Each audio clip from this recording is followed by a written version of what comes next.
Halo, selamat pagi teman-teman semua. Salam sehat. Pagi ini saya akan membahas tentang membuat video sesuai dengan skenario. Temanya itu bahasannya. Ya, membuat video sesuai dengan skenario. Walaupun sebelumnya sudah sempat dibahas di video-video sebelumnya bagaimana cara membuat skenario di semester ganjil juga sudah dibahas sama saya. Tapi sekarang kita belajar prakteknya. Oke. Tahapan-tahapan membuat skenario akan saya jelaskan di video saya yang ini ya. Ya, langsung aja. Langkah-langkah dalam pembuatan video. Yang pertama itu adalah menulis cerita, wajib ya hukumnya ya, menulis cerita. Kemudian setelah menulis cerita, kamu kembangkan menjadi menulis naskah. Ya, naskah itu lebih detail daripada cerita. Kemudian membuat storyboard atau bisa juga dengan membuat photoboard biar lebih mudah ya. Lalu mengambil gambar ya atau shooting ya. Kemudian transfer file, editing video sesuai dengan naskah, rendering, dan burn to disk atau tape, kemudian didistribusikan. Oke, sekarang menulis cerita. Jadi hal yang utama sebelum masuk kita menulis sebuah cerita adalah menemukan ide cerita atau gagasan cerita. Ide cerita itu adalah suatu atau gagasan cerita atau suatu pesan yang ingin disampaikan kepada penonton. Tuh, pesan itu yang ingin disampaikan. Oke, jadi ide cerita itu mengandung pesan yang ingin disampaikan kepada penonton. Seperti itu ya. Oke, contohnya misalnya kita ingin menyampaikan pesan bahwa jadilah orang yang baik gitu. Contohnya. Itu idenya, pesannya. Di dalam ceritanya bisa dibuat misalnya ketika kita buat cerita kalau ada maling yang ditangkap akan digebukin dan lain-lain tuh. Jadi sementara ada orang yang baik yang selalu dihargai dan dihormati orang-orang seperti itu. Jadi pesan yang disampaikan jadilah orang yang baik. Oke? Seperti itu ya. Lalu tulislah cerita dengan alur cerita maju. Cerita itu bisa ditulis dengan alur maju ya. Atau dengan alur flashback atau alur mundur. Ya. Jadi cerita bisa diawali dengan permulaan hingga pada akhir ataupun bisa dari akhir dulu kemudian diceritakan awal mulanya itu bagaimana. Terus sebelum menulis cerita usahakan kamu membuat kerangka cerita terlebih dahulu. Kenapa? Agar lebih mudah kamu dalam membuat cerita ya. Di dalam kerangka cerita itu ada beberapa bagian yang membantu kamu memudahkan untuk menulis sebuah cerita. Dalam kerangka cerita itu ada ide seperti yang tadi saya udah sampaikan. Pertama ide, kedua tentukan tema. Contohnya tema itu yang menarik ya, contohnya misalnya dari satu kalimat yang singkat itu bisa dikembangkan menjadi cerita panjang. Contohnya Mia ingin kembali ke masa lalu. Tuh. Itu temanya. Jadi ceritanya ceritanya itu sesuai dengan tema gitu. Jadi tidak keluar dari tema. Oke. Kemudian yang ketiga itu buat pola struktur naratif ya. Jadi di dalam cerita itu agar cerita itu jadi lebih menarik ya, kamu harus perhatikan cerita itu harus mengandung tiga pola struktur naratif. Jadi mengandung eksposisi, awal mula, ya, awal mula, terus komplikasi, masalah yang kompleks, ya, terus kemudian resolusi. Resolusi itu adalah solusi dari masalah yang ada. Oke. Lalu di sini nanti akan saya jelasin apa itu eksposisi, komplikasi, dan resolusi. Kemudian buat talking point. Jadi di setiap bagian eksposisi, komplikasi, dan resolusi itu kita punya poin yang ingin disampaikan, seperti itu. Jadi akan lebih mudah aja kita dalam membuat cerita. Lalu yang terakhir itu judul, ya. Kenapa judul yang terakhir? Karena agar memudahkan kita membuat judul. Tuh. Kalau kita sudah punya cerita terlebih dahulu, tinggal judul diambil dari cerita.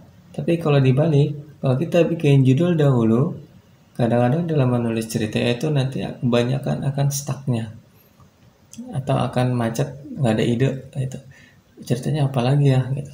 Jadi untuk judul kalau bisa di akhir aja supaya kamu judulnya juga fleksibel, karena cerita kamu kan juga nanti akan fleksibel ya, sesuai dengan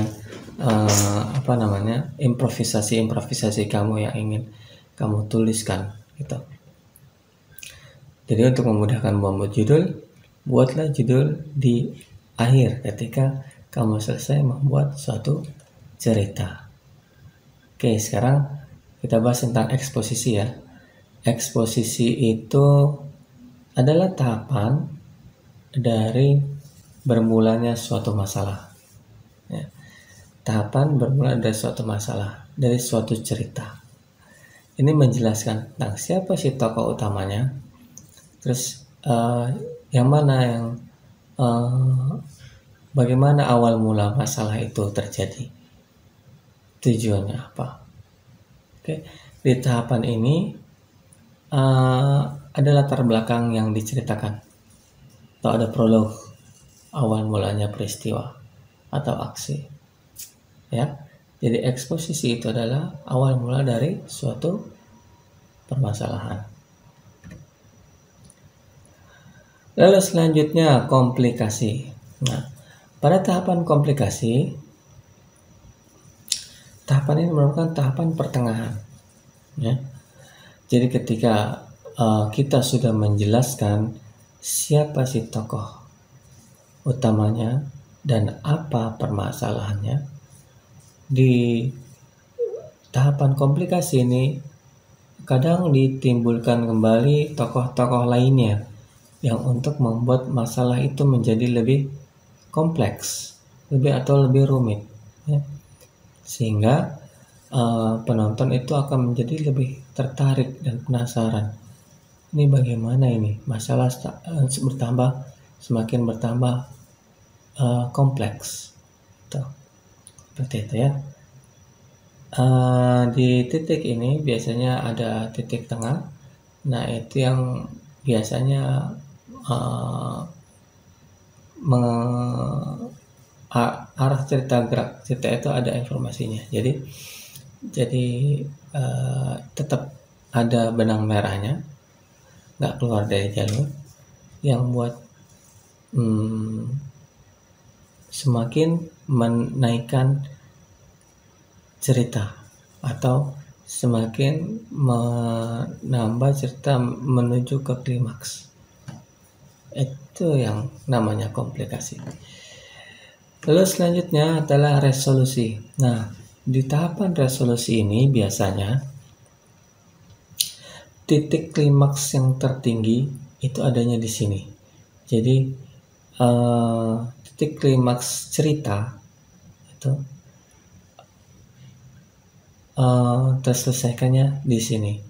Jadi suasana tegang, terus puncak-puncaknya suatu permasalahan, hingga akhirnya permasalahan itu bisa terselesaikan dan akhirnya cerita itu menjadi turun atau anti klimaks. Oke, yang perlu kamu ketahui dalam membuat suatu cerita itu kamu harus mengelola konflik dalam cerita. Jadi, kenapa konflik ini penting? Karena konflik itu adalah yang membangun cerita. Tanpa ada konflik, nggak akan ada pernah cerita bagus. Jadi, kunci dari konflik itu supaya apa? Supaya cerita kamu itu ada alurnya, ada dari biasa, kemudian naik klimaks, terus anti klimaks, turun lagi.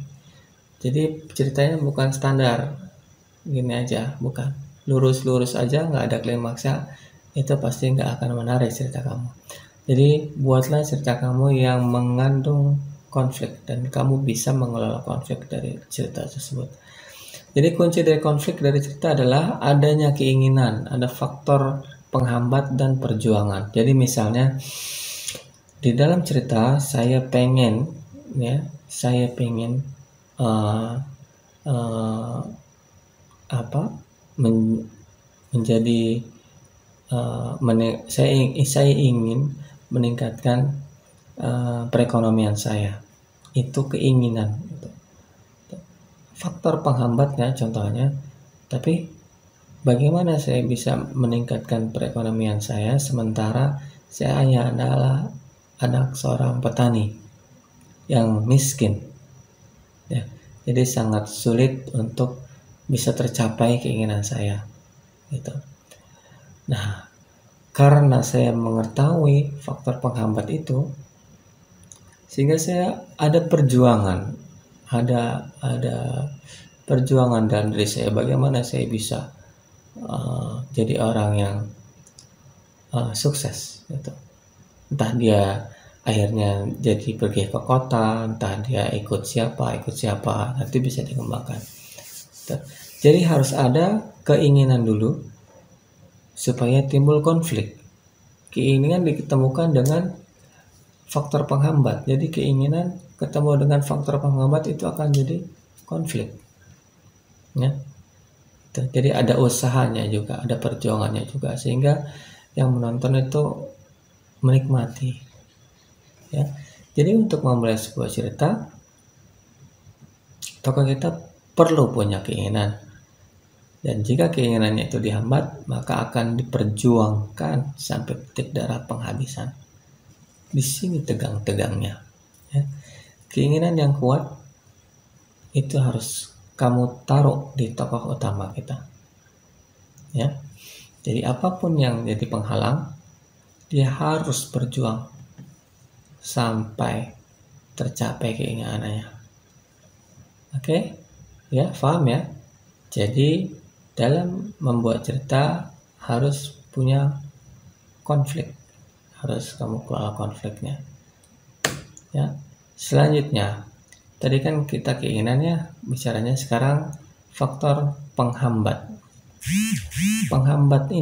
Faktor penghambat dari keinginan itu biasanya timbulnya ada dua faktor, dari eksternal maupun dari internal. Faktor eksternal atau faktor internal. Contohnya seperti keadaan ataupun dari tokoh lainnya. Kayak tadi yang saya sebutkan, misalnya saya anak petani yang ingin sukses jadi orang kaya, itu faktor eksternalnya, penghambatnya nggak bisa saya. Kenapa? Karena saya sadar orang tua saya miskin, itu faktor penghambat. Ya, karena keadaan ekonomi saya memprihatinkan, seperti itu faktor penghambat. Ataupun dari tokoh lainnya, misalnya dari bapaknya, udahlah, makin hidup kita seperti ini, kamu jangan bermimpi. Itu juga merupakan satu faktor penghambat atau faktor eksternal. Kemudian penghambat dari internal itu contohnya ketika kita si tokoh utama berada dalam keraguan-raguan atau kebimbangan. Contohnya ketika misalnya tokoh utama ingin pergi ke kota besar untuk merubah nasib, gitu. Tapi tokoh utama itu bimbang, pergi apa tidak, pergi ke kota Jakarta atau tidak. nanti kalau di kota Jakarta hidupnya bagaimana, itu hidupnya sama siapa, penghasilannya bagaimana, itu kan nggak jelas. Jadi hal-hal itu yang bisa kamu gali untuk membuat konflik, itu penghambat yang membangun suatu masalah. Oke, lalu yang ketiga tadi, setelah kita bicara keinginan, setelah kita bicara faktor penghambat, dan yang terakhir itu faktor perjuangan. Bagaimana kamu memperjuangkan atau tokoh itu memperjuangkan hambatannya, keinginannya, memperjuangkan keinginannya atas hambatan yang ada, itu benar-benar diperjuangkan, gitu ya. Jadi yang perlu diingat, tanpa perjuangan nggak akan ada cerita yang menarik, gitu. Jadi cerita kamu akan flat aja, lurus-lurus aja, gitu ya. Jadi buatlah cerita kamu yang mengandung konflik. Tadi seperti tadi saya bilang, mengandung keinginan. Yang kedua, mengandung faktor penghambat. Yang ketiga, bagaimana menyelesaikan dengan perjuangan. Hal itu yang akan menarik dalam suatu cerita.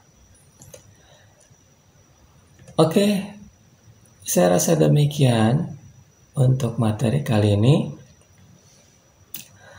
Untuk tugasnya, silakan kamu buat cerita, ya, versi kamu sendiri, ya, seperti yang sudah saya sebutkan tadi, langkah-langkahnya. Untuk contohnya nanti saya akan berikan di di e-learning, contoh pembuatan cerita. Bisa kamu lihat ya, kamu tulis nanti cerita kamu di buku, kamu tulis pakai tangan, lalu kamu foto dan upload ke e-learning atau ke saya atau ke Google Form saya. Oke, demikian. Saya rasa sudah cukup ya. Salam.